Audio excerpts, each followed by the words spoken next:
Friends motor ಒಂದು 3 lung ಬಿಟ್ಟು on ಮಾಡಿದ್ದೀರಿ. ನೋಡ್ಬೋದು ಯಾವ ರೀತಿ ಬರ್ತದೆ ನೀರು ಕಪ್ಪುಗ. ಸುಮಾರು 3 ವರ್ಷ ಆಗಿದೆ ಫ್ರೆಂಡ್. 3 ವರ್ಷದಿಂದ ಕೆರೆಯಲ್ಲಿ ನೀರಿರೋ ಕಾರಣ ಆನ್ ಮಾಡಿರಲಿಲ್ಲ. ನೋಡ್ರಿ ಒಳ್ಳೆ ಯಾವ ರೀತಿ ಬರ್ತದೆ ನೀರು ಕಪ್ಪುಗ. ಸ್ವಲ್ಪ ಹೊತ್ತು ಓಡಲಿ ಅಂತ ಓಡ್ಸಕ್ಕೆ ಹೇಳಿದ್ದೀರಿ. ನೋಡ್ರಿ 3 ಲಂತಿಂದ 5 ಲಂತ ಐತಲ್ಲ, 7 ಲಂತ ಇದೆ. 3 ಲಂಗ್ ಬಿಟ್ಟು ಆನ್ ಮಾಡಿದ್ದೀರಿ. ಮೇಲೆ ನಮ್ಮ ಕಡೆ ಎಲ್ಲ ಫ್ರೆಂಡ್ಸ್ ಸುಮಾರು ಒಂದು 10 ಅಡಿಗೆ ನೀರು ಇರುತ್ತೆ ಫ್ರೆಂಡ್ಸ್. 10 ಅಡಿ 8 ಅಡಿಗೆಲ್ಲ ನೀರು ಇರುತ್ತೆ. 60 ಅಡಿಗೆ ಎಷ್ಟು ನೀರು ಬರ್ತದೆ ನೋಡಿ. ನೋಡ್ಬೋದು ನೀವು.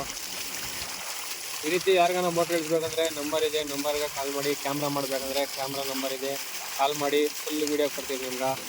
ಮತ್ತಷ್ಟು ವೀಡಿಯೋಗಾಗಿ ನನ್ನ ಚಾನಲ್ನ ಫಾಲೋ ಮಾಡಿ, ಲೈಕ್ ಮಾಡಿ, ಶೇರ್ ಮಾಡಿ. ಮುಂದಿನ ವೀಡಿಯೋಲ್ಲಿ ಸಿಗೋಣ. ನೋಡಿ ಇವಾಗ ಗುರ್ದೆ ಇನ್ನೂ ಬರ್ತದೆ.